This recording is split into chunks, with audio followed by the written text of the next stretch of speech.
Hello viewers, कैसे हैं आप सब। आई होप आप सब बहुत अच्छे होंगे। मेरा नाम नेहा है और आज मैं आपके लिए लेके आई एक वीडियो जो इग्नू MAPC स्टूडेंट के लिए बहुत बहुत हेल्पफुल वीडियो है। ये वीडियो मैंने इंटर्नशिप रिपोर्ट बेस पे बनाई है बेसिकली। तो इग्नू से जो स्टूडेंट्स कर रहे होते हैं masters in psychology second year program के अंदर, उनके लिए कंपलसरी होता है इंटर्नशिप को करना।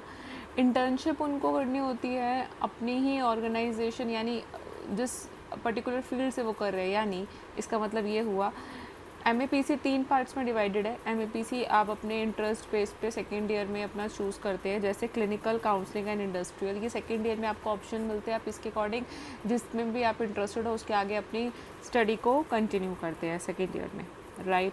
तो उसमें कोड्स होते हैं, आपको पता आपके सब्जेक्ट सब कुछ कोड्स बेस होता है। तो सेकेंड ईयर इंटर्नशिप प्रोग्राम जो है वो subject, particular subject second year का, उसका कोड है क्लिनिकल वालों के लिए 015, काउंसलिंग वालों के लिए 025 and for industrial and psychology students के लिए है 035। तो इंटर्नशिप के बिना आपको अपना ग्रेड कार्ड में एक तो मार्क्स ऐड नहीं होते, और इंटर्नशिप के बिना आपको अपनी फाइनल जो भी डिग्री है वो नहीं मिलती है। इसकी वो करना कंपलसरी है। और इसके लिए आपको अपनी ही फील्ड, यानी काउंसलिंग वाले अपनी फील्ड में करेंगे, क्लिनिकल वाले अपनी में, और इंडस्ट्रियल वाले अपने यूनिट ऑर्गेनाइजेशन जिसमें भी वो करना चाहते हैं, जिसमें भी जो उनको क्राइटेरिया बुक में मेंशन होता है कि आपको इन जगहों से आप कर सकते हैं। इंडस्ट्रियल वालों के लिए एक HR उस कंपनी में होना ज़रूरी होता है, और फॉर द क्लिनिकल उनको क्लिनिकल करना होता है किसी भी NGO या जहाँ से भी वो करते हैं अपनी इंटर्नशिप को कैरी आउट करेंगे वहाँ से। उनको 240 आवर्स कंपलसरी होते हैं, बेसिकली वो देने ही होते हैं। उसमें जितना भी उन्होंने अपना काम सीखा होता है, जो भी चीज़ें उन्होंने 240 आवर्स में सीखी होती है, 240 आवर्स 8, अगर मैं कैलकुलेट करूँ कि 8 घंटे आप एक जगह दे रहे हो तो 30 डेज़ हो गए, यानी 1 महीने की आपकी पूरी इंटर्नशिप हो गई जो आपको जाके करनी होती है वहाँ पर। वहाँ से आप जो भी काम सीखते हैं, जो भी चीज़ें आपने गेन करी है वहाँ पे जाके ऑब्ज़र्व करिए, आप अपनी वो उसके अकॉर्डिंग अपनी फ़ाइल बनाते हैं। जो आपने वहाँ पे अपना पार्टिसिपेशन जिन चीज़ों में दिखाया था उसके अकॉर्डिंग आपको फ़ाइल बनानी होती है, राइट।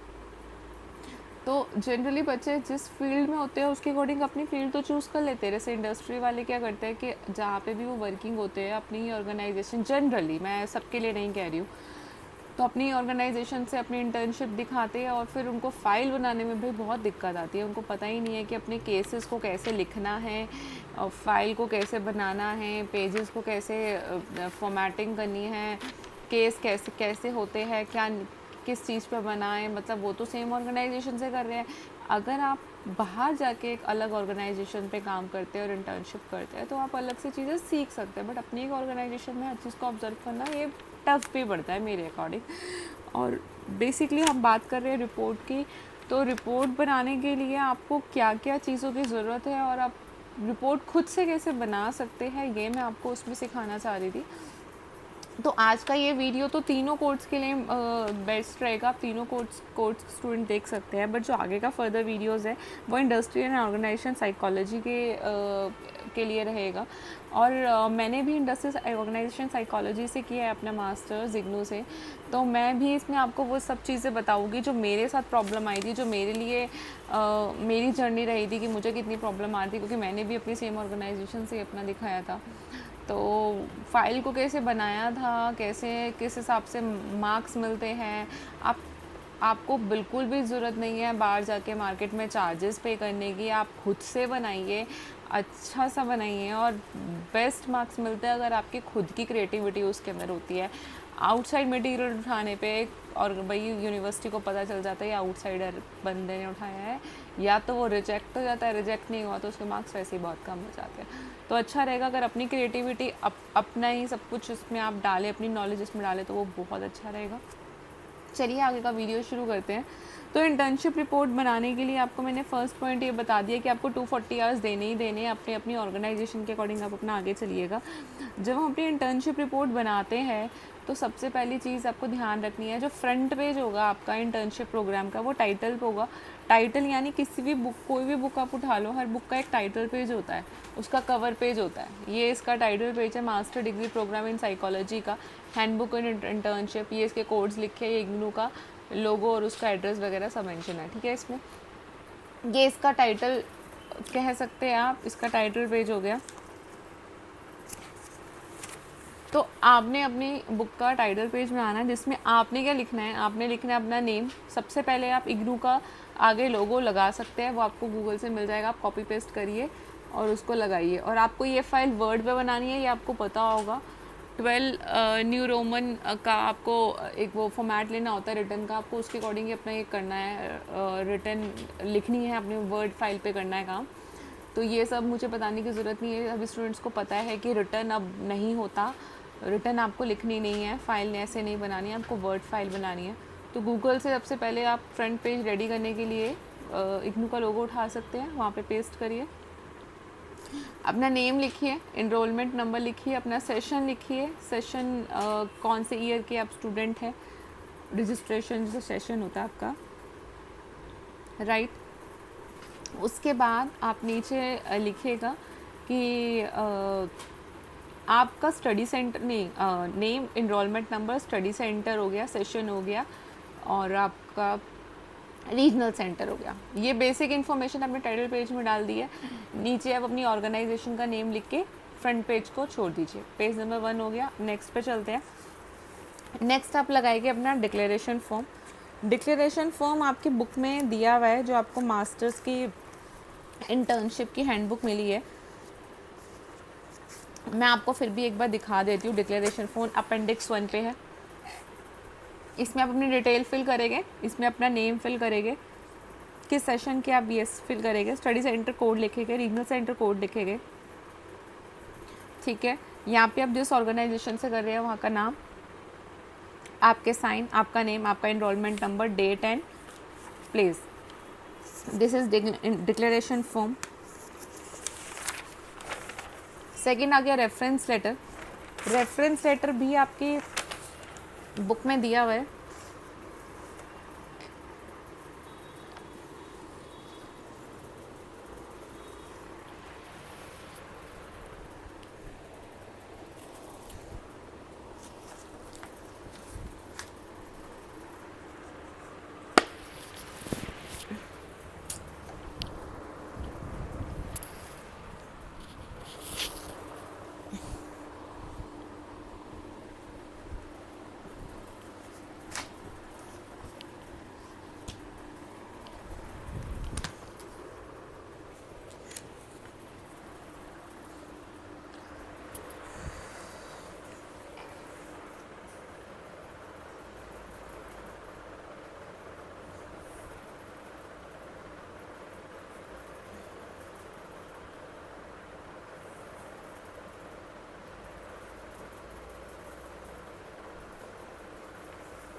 रेफरेंस लेटर भी आपकी बुक में दिया होता है। सबसे पहले आपका काम यही होता है, जब भी आपको इंटर्नशिप अपनी स्टार्ट करनी है, सबसे पहला काम आपका है कि आपको रेफरेंस लेटर फिल करना है।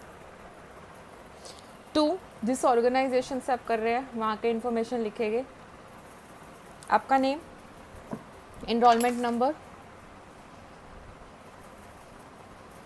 ये हो गया। आप presently pursue MA psychology from, ये मेरा रीजनल सेंटर था, सेम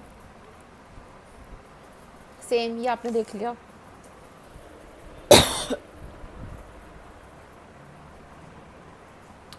स्टडी सेंटर कोड हो जाएगा यहाँ पे, जो आपका स्टडी सेंटर जहाँ से आप क्लासेस परस्यू करते हैं अपनी, राइट।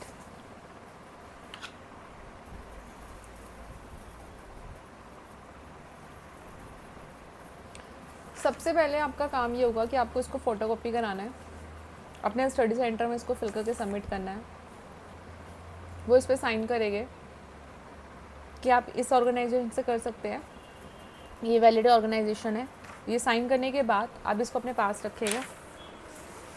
3rd पे चलते हैं। ये चीज़ें अपने पास रखिएगा, मोस्ट इम्पॉर्टेंट है। टाइटल पेज अपना बनाइए, डिक्लेरेशन फॉर्म फिल करके रखिए, रेफरेंस लेटर आप साइन करा के रखिएगा। जब तक आप साइन नहीं कराएंगे आप अपने इंटर्नशिप प्रोग्राम को स्टार्ट नहीं कर सकते हैं, ये कंपलसरी है। इग्नू में आपके जब आप सबमिट कराएंगे, यानी अपने स्टडी सेंटर में सबमिट कराएंगे, तो वहाँ पे काउंसलर आपको साइन करके देंगे, जो भी मैनेजर यानी जो भी लीड करता है इन सब कामों को, उनके साइन हो गए।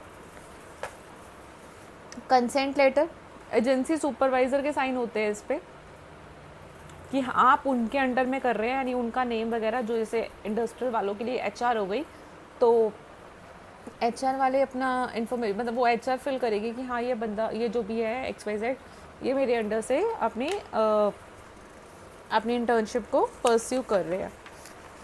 राइट, रिकॉर्ड ऑफ विजिट, इसमें आपके सारे रिकॉर्ड मेंशन हो गए कि आप डेट ऑफ विजिट क्या थी, क्या काम करते हैं, सब कुछ एवरीथिंग।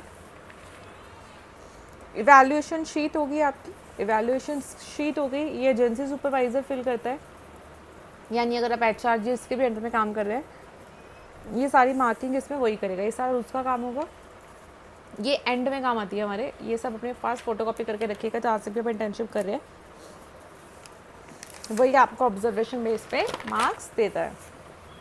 ये आपका एकेडमिक काउंसलर करेगा, यानी जो भी आपका एकेडमिक काउंसलर होगा, जिनसे आप क्लासेस लेते हो, जिनके अंडर में आप काम करते हो, वो एकेडमिक काउंसलर करेगा इसमें sign.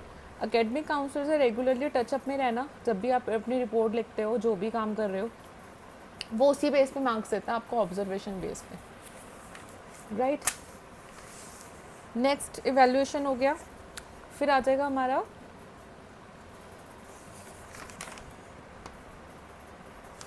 Certificate, this is certificate.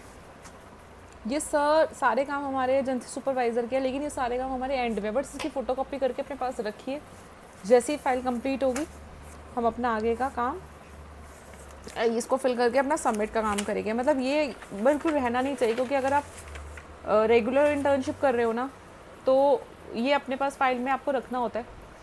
आपके जो मार्क्स होते हैं यानी एजेंसी सुपरवाइज़र के, वो सारे के सारे आपके मार्क्स आपके ऑब्जर्वेशन बेस पे लगते हैं।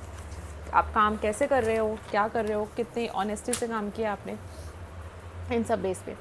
ये तो जस्ट बेसिक है, मैंने आपको जो वीडियो आज की बनाई है वो सिर्फ बेसिक इन्फॉर्मेशन में बनाई है। आगे की जो मैं वीडियो है वो industry and organisation psychology students के लिए बनाने वाली हूँ, जिसके अंदर मैं आपको ये बताऊँगी कि आपको रिपोर्ट लिखनी कैसे है, कौन कौन से टॉपिक होते हैं, टॉपिक वाइज में आपको रिपोर्ट लिखना बताऊँगी, तो आप उसके अकॉर्डिंग उस रिपोर्ट को बना सकते हैं। कोई भी कन्फ्यूजन होने में मुझे कमेंट सेक्शन पर बताइए, और कोई अदर टॉपिक पे वीडियो चाहिए आप मुझे वो भी बता सकते हैं, मैं आपकी पूरी हेल्प करूँगी उसके लिए।